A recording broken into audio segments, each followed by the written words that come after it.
Okay, so I have this 1987 Porsche 944 transaxle for sale. It has 70,000 miles on it, and it was in good working condition. And what I did is you can see I tried to take it apart because I wanted to install a limited slip differential, Torsen. Sorry, I wanted to install a Torsen. But I didn't realize how much work that was. So I gave up halfway through, as you can see.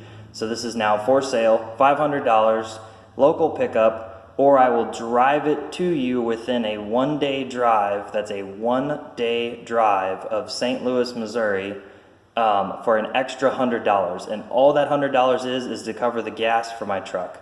And the serial number on this thing it's extremely hard to read, but my shadow's in the way. It's AGP 2402.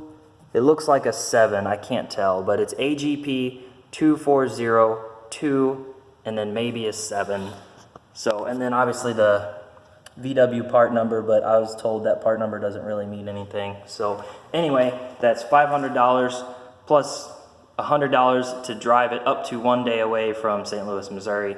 So yeah, give me a shout. Go to speedfreakgarage.com and then click on Contact Us. Shoot me an email. Thank you guys, and please buy it.